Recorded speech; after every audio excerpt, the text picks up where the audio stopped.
Alright, so here we're being asked to find the sum of the series, and these are given in sigma notation.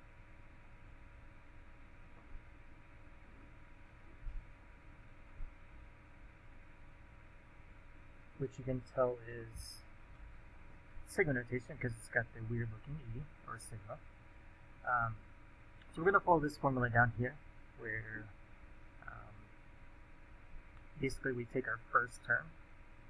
So we can evaluate this as by following this formula here, which is our first term, which is located in front of the parentheses, times 1 minus r, which is our common ratio, which is basically the number that we'd be multiplying going from one term to the next, which is located inside the parentheses, raised to the n power, where n is located at the top of the sigma notation. And all that's divided by 1 minus r, which again is our common ratio. So we're going to use that formula for here. Now, one thing that they did not give us is they did not give us the first term. Well, they did, but it's kind of hidden. It's actually a 1. So this is our first term. The number inside the parentheses is r, and the number at the top of the sigma notation is n. So we're going to follow this formula here. So it's equal to a1, which is 1, times 1 minus r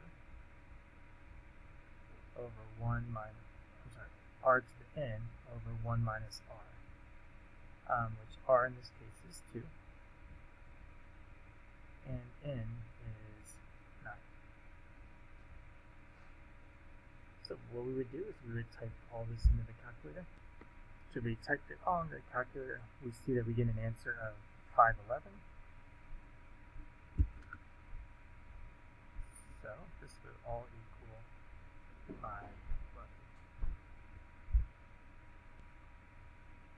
Okay, so we're being asked to find the sum here again. Of the series. So we're going to follow this same formula. So A1 is the number that's located in front. So we're going to have 64. And we're going to multiply that by 1 minus r to the n power over 1 minus r. So r is the number inside the parentheses. In this case, -1/2.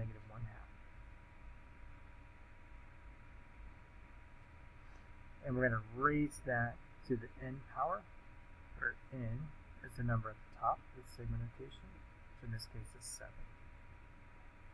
So all we're going to do is plug all that in the calculator, and we'll get our answer.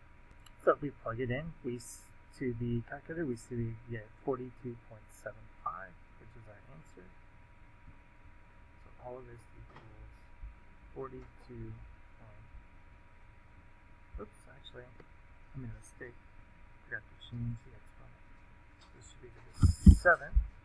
So it should equal 43.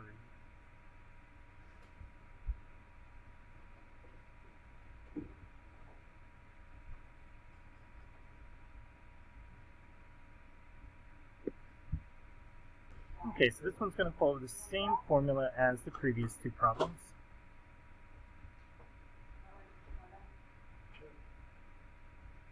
So we're going to have our first term, which in this case is 8, times 1 minus r. R is the number inside the parentheses, which is -1/4. And we're going to raise that to the n power, which is located up here at the top. So all we got to do now is type that into the calculator. Okay, so when we type that one in, we get a really nasty decimal. So if there is a way to convert it to a fraction, you can do that. Oh, this one doesn't come out nice and pretty, so we'll just round it to 2 decimal places. So we'll say 6 point, and that would round up, so we'll just say 6.4.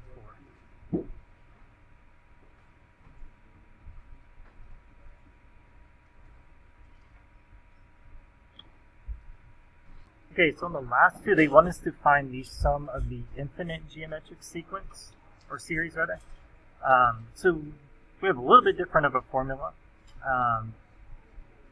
So we started out at I equals 0 of our rule to the and we go to infinity is equal to a1, which is our first term, divided by 1 minus r, which is our common ratio. So notice a1 is located in front of the parentheses and r is located inside of the parentheses. So those are really the only two pieces of information that we need.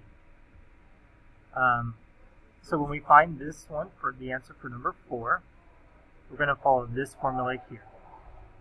So again, a1, notice, is located in front of the parentheses. In this case, 10. And then we're going to put that over 1 minus r. Notice r is located inside of the parentheses, so in this case it is 4/5. So all we have to do now is to plug this into the calculator, and that'll tell us our answer.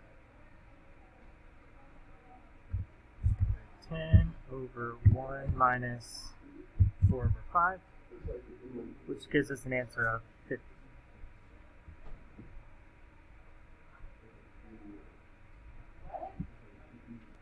Okay, so for number 5, we're doing the same thing. We're being asked to find the sum of the geometric series.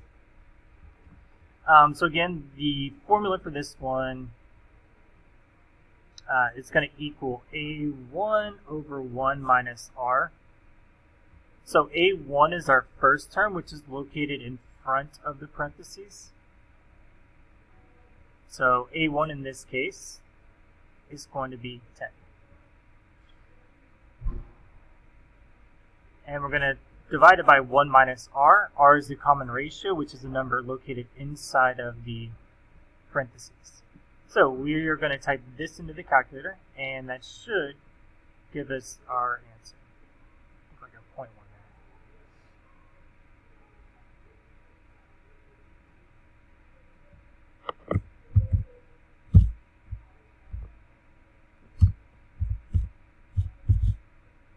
So we end up getting this, so we'll see if it comes out.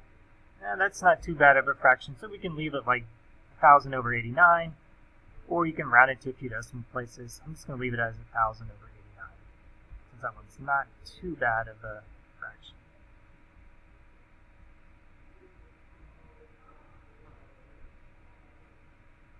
Or you could also approximate that decimal, which is about 11.24.